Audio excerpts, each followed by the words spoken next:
Controle social e participação popular. O controle social é a participação da sociedade civil nos processos de planejamento, acompanhamento, monitoramento e avaliação das ações da gestão pública e na execução das políticas e programas públicos. É exercido através dos seguintes mecanismos: audiências públicas, ação popular, ação civil pública. É de peculiar a situação que foi vivida, no caso por mim e pelos colegas que assinaram junto comigo a denúncia lá no município. Porque eu entendo que o controle social ele depende também, previamente, de um conhecimento do cidadão que vai exercer esse controle. O parágrafo 2º do artigo 74 da Constituição garante o direito a qualquer cidadão, partido político, associação ou sindicato de apresentar denúncia de eventuais irregularidades ou ilegalidades relativas às contas da União ao Tribunal de Contas. A lei ela traz isso em dispositivos, dando legalidade ao cidadão de participar dessa administração, de ter o poder de fiscalização, quando o poder legislativo, que é o que seria o poder originário a executar essas funções, ele é falho. A lei dá essa liberdade ao cidadão de se fazer. Mas o cidadão ele necessita de conhecimentos prévios para poder isso exercer.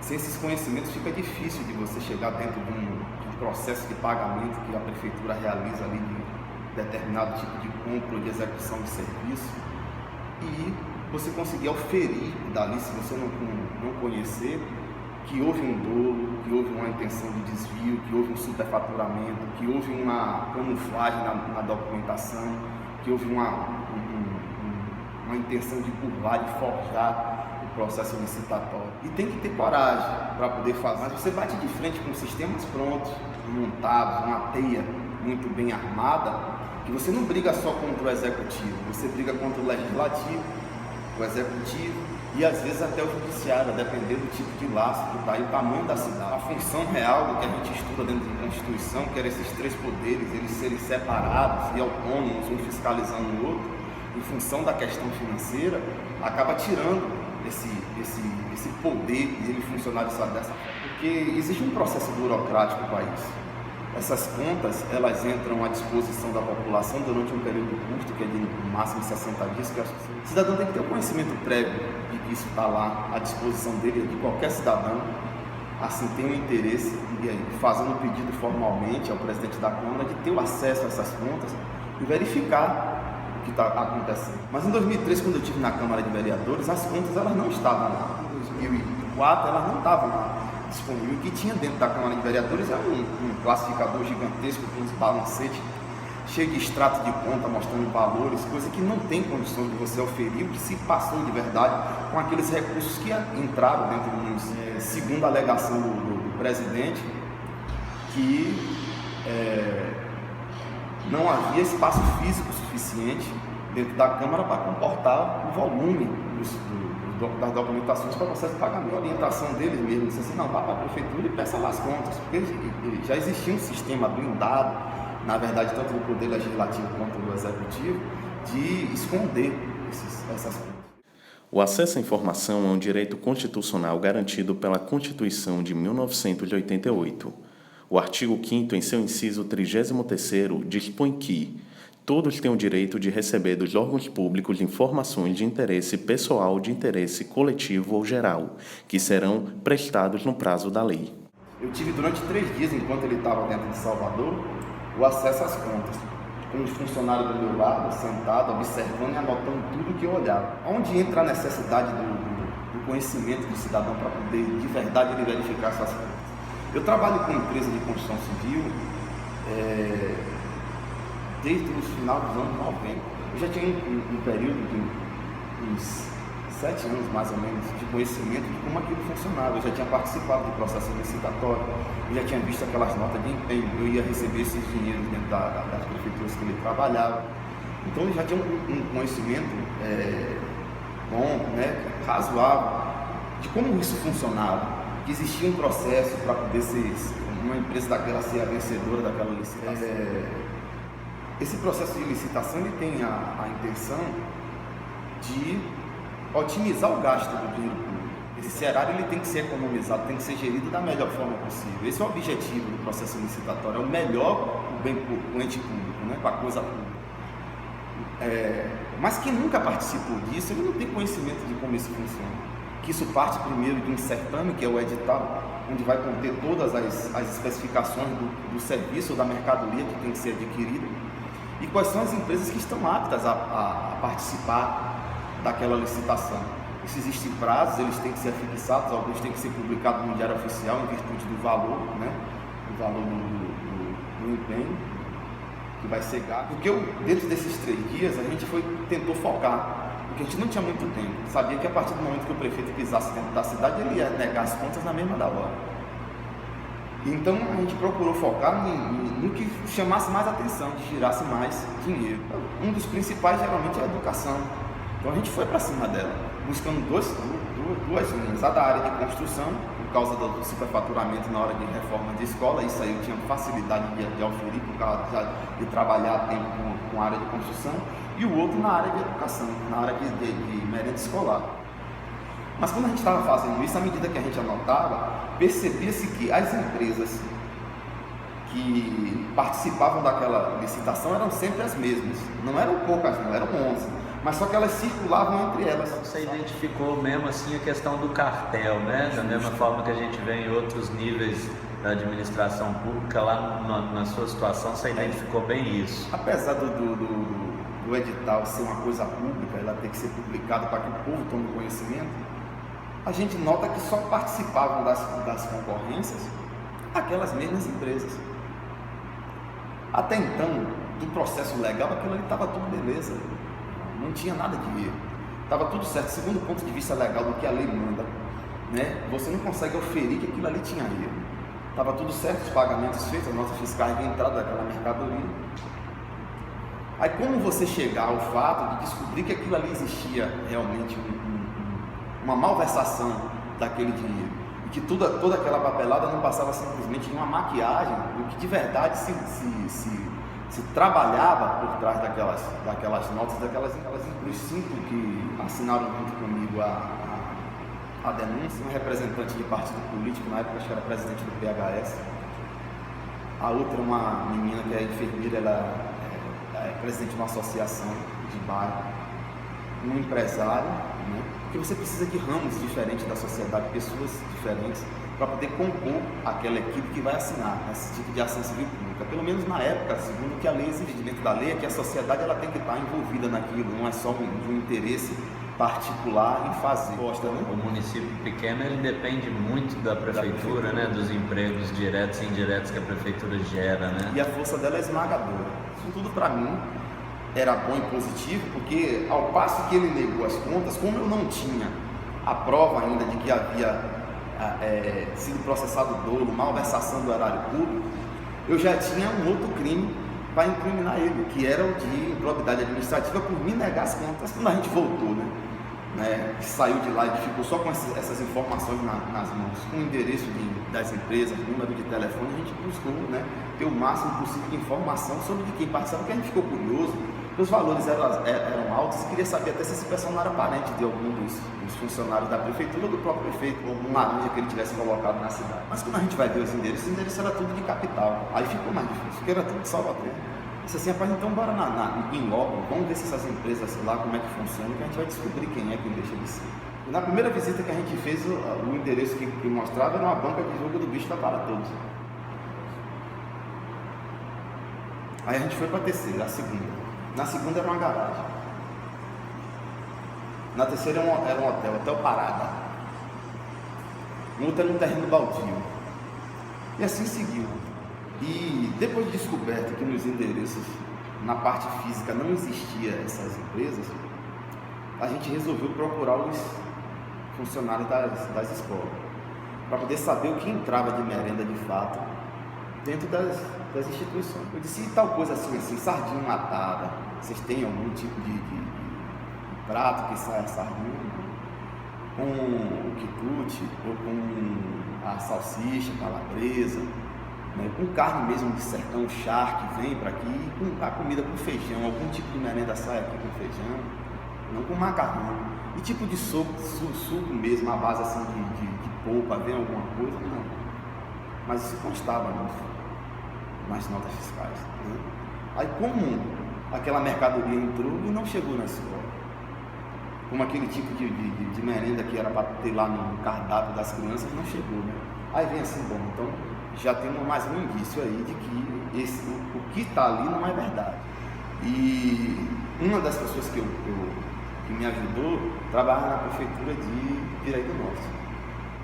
E lá a CGU tinha fiscalizado, procurado saber sobre 4 dessas empresas, das 11 que eu tinha me certificado na verificação das contas junto com o pessoal. 4 já era objeto da CGU dentro do Piraí do Norte. Eu já tinha elementos para poder formular a denúncia, né? A parte da merenda escolar que não entrou dentro desse período que eu peguei lá de março até agosto, que segundo o que consta nas notas fiscais não bate com o que os funcionários disse que entrou de verdade nas escolas e que era servido para as crianças. E aquela questão da improbidade, pelo fato dele ter me negado as contas. Primeiro ele me concede, primeiro a administração pública me deixa ver as contas e depois me nega. Eu vou te ser sincero, hoje, não sei se eu faria de novo. Não sei se eu enfrentaria tudo isso. Eu levei um período que eu não deixava o carro num lugar sem janela aberta, não andava numa festa assim de rua com medo de se forjar alguma coisa, sabe? Não andava em lugar deserto, não ficava só. Procurava estar sempre acompanhado com medo do que a máquina pudesse fazer contra mim, me esmagar nessa situação. O resultado disso é lento, a CGU teve lá, ouviu o vereador, ouviu o padre do município que assinou convênios também, ouviu os secretários, né? Ouviu o Ministério Público, ouviu a promotora da época, foi averiguar esses pagamentos dentro do banco e descobriu que quem sacava o dinheiro era o secretário de finanças e o próprio prefeito, não era nem o dono de empresa que chegava com esse cheque lá. Quem ia com esse cheque na mão era o prefeito e o secretário de finanças. Eu falei de 11 empresas, a CGU encontrou mais uma, foi para 12. Constatou ipsiliter, né? Tudo o que eu disse, e só aumentou os valores. Porque o que eu denunciei era um valor, mas no final, quando eles averiguaram tudo, era muito maior, se cresceu um montante violento. Aí antes de eu começar aqui o curso de Direito, no mesmo ano, 2013, acho que março de 2013, foi que eu fui para a delegacia da Polícia Federal de Ilhéus, para ser ouvido lá de vinha para quê? Para ser instaurado naquele momento, naquele dia ali, o processo, o inquérito mesmo, na Polícia Federal, desses desvios desse dinheiro. Aí eu ainda questionei o delegado. Quantos anos depois do início do processo? 9 anos. Né? 9 anos. Em 2004 foi instaurado o inquérito, em 2003, quase 9 anos. Eu acho que talvez essa constatação que vocês tiveram também de que as mesmas empresas, né, agiam em vários municípios complica muito, né, a parte da investigação, porque aumenta muito o poder, né, de quem está ali corrompendo, né, e muitas vezes até você tem uma mudança de grupo político no município e o esquema continua o mesmo, né, porque essas mesmas empresas continuam atendendo, né, eles não têm fidelidade partidária, né, eles têm fidelidade financeira. Na verdade existe uma blindagem do funcionamento disso, um protege o outro. O Ministério Público lá no momento ele podia ter matado isso tudo e ter tirado o prefeito, ter feito ele devolver parte desse dinheiro. Precisou avançar no tempo. Ele, enquanto prefeito, quem julgava ele tinha um foro privilegiado, quem julgava ele era o procurador do Estado. Mas só tinha menos de um ano, ele ainda como prefeito. Então aí foi protelando essas coisas. Quando venceu o mandato dele, ele passa para a comarca local, o juízo local. Volta para a primeira instância. E nessa história de juízo local ficou a guerra entre a juíza e a promotora, com as cartas, uma cobrando a outra. Aí o processo saiu para a vista do Ministério Público, o Ministério Público não respondia aquela vista. O que foi que ele tirou, apreciou daquilo ali. Aí a juíza me chamou e disse: olha, está aqui, senhor Menal, está aqui as correspondências que eu já mandei há mais de 6 meses, cobrando a uma posição do Ministério Público que ele não se manifesta. Isso prescreve, né? Isso prescreveu o troço. A parte de improbidade, ele ser punido mesmo, ser preso, ele tinha que ser preso. Ele cometeu, era passivo de prisão, mas não foi. É uma boa pergunta no que é que deu a denúncia, porque esse era o grande questionamento da sociedade. A descrença é tão grande do próprio cidadão nessa participação, nessa possibilidade da participação dele mesmo e ter um resultado, que mesmo vendo tudo isso e a veracidade de tudo, é um questionamento violento dentro da cidade. Deu no quê? Já denunciou, não sei o que, teve aquele alvoroço todo, está aí o prefeito ainda até hoje, mas é porque existem mecanismos dentro dessas formulações desses poderes que blindam o camarada. Como a Câmara de Vereadores não trabalhava contra o prefeito, não era um órgão fiscalizador, na verdade era como se fosse um co-gestor dele, era só para assinar e dar o aval, homologar o que ele estava fazendo. O ato primário, que seria o de processá-lo por improbidade direta e tirar ele, ser afastado, nem sequer foi vinculado. Eu dei entrada no Ministério Público local e a promotora da época não apreciou a denúncia, com tamanha veracidade. Eu fiz isso com muito pouco, tive muita sorte. Acredite que boa parte disso não é só competência, não. Isso teve muita sorte de amizades que foram construídas, de pessoas que vieram para ajudar, fomentar esse processo, porque se não fosse isso não deslanchava. Mas existem pessoas que detêm essa possibilidade de fazer isso com facilidade. Agora optam por viver melhor, viver só a vida dele, olhando para o umbigo dele, olhando para o bem-estar dele, não para o bem-estar dos outros. Porque você coloca a sua vida em xeque mesmo, assim, você passa a ser um tiradentes da vida. Aquele que pode de repente ser degolado, a título de exemplo. Não, o cara tentou peitar a gente aqui, vamos dar logo um exemplo nesse daí, que aí nenhum outro vem.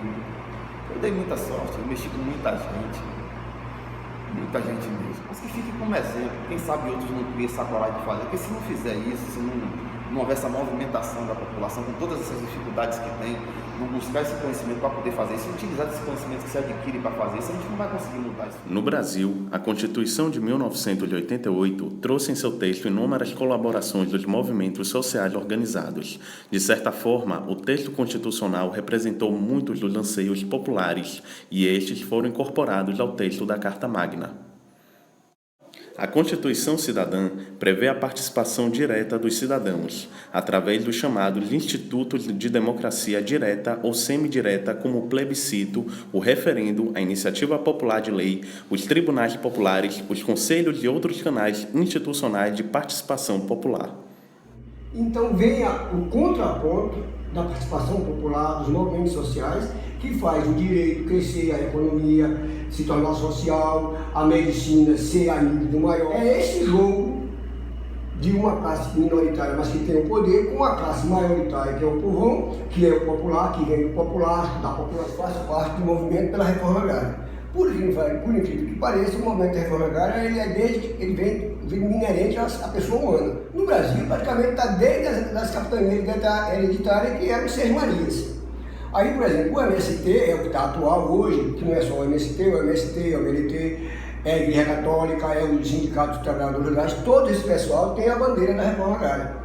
Só que se evoluiu. Por exemplo, todos os países berço do capital hoje, inclusive os Estados Unidos, fizeram uma reforma agrária, porque era um mecanismo de socializar, de dar interesse próprio e se fortalecer uma população, uma nação. O meu interesse nisso é o seguinte: meu pai participou do PCdoB, entendeu? O Partido Comunista do Brasil, lá em 64, mas era analfabeto, ele tinha um interesse, o pessoal catequizou, né? Ele fez a doutrinação e ele entrou nisso, mas ele só falava isso quando estava travado. Só que isso ficou na família, entendeu? E aí, como eu me formei, eu tive uma questão pessoal, que foi uma separação, sabe? Eu tive uma separação traumática, e aí eu fiz uma opção, como tinha essa questão da reforma agrária, e eu tinha um certo conhecimento por conta do meu pai, de passado meio histórico, eu perdi o termo de valor de vida, eu disse, bem, entre um suicídio e a reforma agrária, eu vou saber o que é a reforma agrária. Eu deixei a família e vim para um assentamento, que foi o Sindicato de Camamu, que ocupou uma terreno da Água Brama, que foi uma área, na época do milagre econômico, que a Volkswagen comprou terra, que o Bradesco comprou terra e tudo. Então a Brama comprou até 1.300 hectares de terra no município de Camamu. Tentou fazer uma fazenda de Guaraná, fez a fazenda de Guaraná, mas na hora que ela começou a dar problemas, ela descobriu que o negócio dela era fazer cerveja. Então abandonou-se. Nesse abandono, levou uns 10, 15 anos abandonado, o povo depredou, o Sindicato dos Trabalhadores Rurais entrou e ocupou. Eu estava nessa época e fizemos uma ocupação. Aí eu estou assentado lá para aproximadamente uns 20 anos. É um trabalho que tem a parte coletiva e tem a parte individual. O brasileiro ainda não sabe, o baiano, principalmente, ele não sabe lidar com o cooperativismo, com o associativismo, e existe até uma desmistificação nessa história. A prática ela é mais dura, porque no nosso trabalhador rural, o modelo ainda é patronato. Nós não temos uma experiência de sucesso, são poucas. A agricultura não é só a terra, você vê a terra e o que vem. Agora, nesse conceito de ter a terra, olha o que eu estou falando, do ter, e eu não acredito que seja por aí. Eu acredito mais no ser.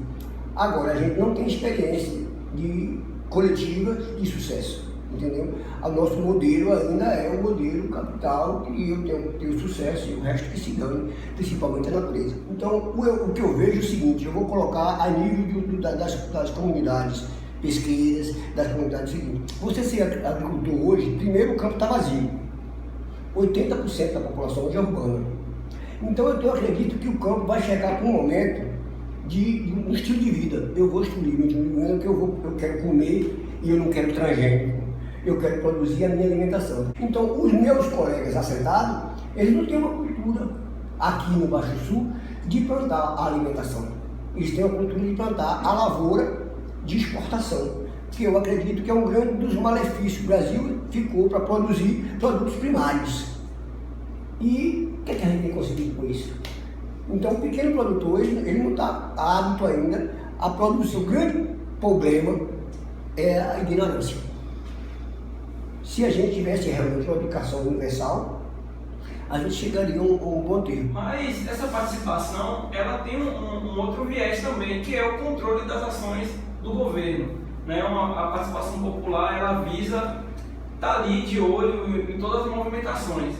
O que é que o senhor acha desse conceito aplicado hoje?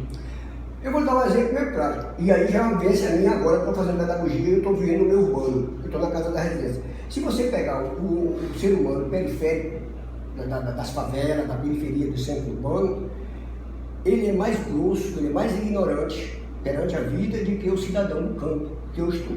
O cidadão do campo hoje ele é mais politizado, entendeu? Porque os sindicatos trabalhadores rurais, os movimentos sem terra, a Igreja Católica, são um pessoal que brigou pela educação do campo, briga pelos direitos deles, também sabe fazer a pressão. E quem está no movimento, possivelmente está mais politizado do que o cidadão da favela, da periferia, dos guetos que tem. Porque esse está quase um pária. Ele sabe, ele sobrevive, eu não gosto desse termo, mas sobrevive das sobras, do resto, das contas de serviço que eles fazem. E ele está solto, ele não tem a concepção, ele é uma consequência, ele não é um objetivo. As favelas, os guetos que eu estou vendo hoje, quer dizer, eles são consequência de um sistema e que eles próprios não sabem. Por exemplo, meu filho não mora no assentamento, está em São Paulo. O sonho dele está em São Paulo, tem o carrinho dele, casou, já me deu uma netinha, mas o sonho dele, segundo ele, me falou o tempo que a gente teve junto, é voltar para o assentamento. Meu pai, eu vou ganhar menos, eu ganho hoje, está em uma faixa de R$3.000, você está entendendo? E ele diz, meu pai, com um salário mínimo lá no assentamento, eu vou ter uma qualidade de vida que eu nunca vou ter aqui em São Paulo, com 5 mil. Você teve a vivência num momento onde os movimentos sociais ainda eram muito marginalizados, que foi, como você mesmo disse, da época do seu pai. O que você acredita que mudou? Qual a influência que os movimentos tinham nessa época e a influência que eles têm hoje em dia na política brasileira? O que eu vejo é uma parte que não tão séria por parte do governo e é uma maneira de estar aproveitando isso para tentar repovoar o campo. Porque se houver série, poxa, a gente tem tecnologia para ir para a Lua, para não sei para onde, para não sei o quê. A gente não tem tecnologia para dar qualidade na nossa cidade. Se fosse com seriedade, eu não sei, eu chego até a sonhar com você e dizer o seguinte, se eu pegasse o que é um condomínio fechado, e eu pegasse um pouco da reforma agrária, e tentasse crescer e pensar nisso, talvez eu desse qualidade na cidade. Uma coisa planejada, entendeu? Por que a cidade não pode ser planejada? Porque tem que vir do jeito que quiser e virar um capital, virar uma mercadoria, quer dizer, onde eu vou especular, onde eu vou fazer o meu imóvel valer. Então, o que eu percebo é uma situação que eu tenho que dividir uma hora que eu quero a mercadoria, uma hora que eu vou viver um ano, eu vou ter que respeitar a terra uma hora. Porque nós estamos entrando num caos para a questão ambiental. Então, eu acredito que está na hora da gente começar a pensar, e aí eu não sei se eu sou um sonhador, que dizer assim, agora não é uma briga de classe, agora é uma briga pela preservação da humanidade. Eu sou humano, então eu tenho que arrumar um campo de diálogo. Eu acredito que eu tenho que ter um pertencimento. Eu sou brasileiro, além de brasileiro, baiano, além de baiano, entendeu? Camamuense. E o que isso tem a me dizer? Qual é a responsabilidade que eu tenho com o Camamu, que eu tenho com a Bahia, que eu tenho com o Brasil? E aí eu estou vendo o seguinte, para vocês jovens, alguns que eu tenho conhecido, não, eu tenho que me embora do Brasil. Então se eu não gosto do lugar que eu nasci, eu vou gostar de quê?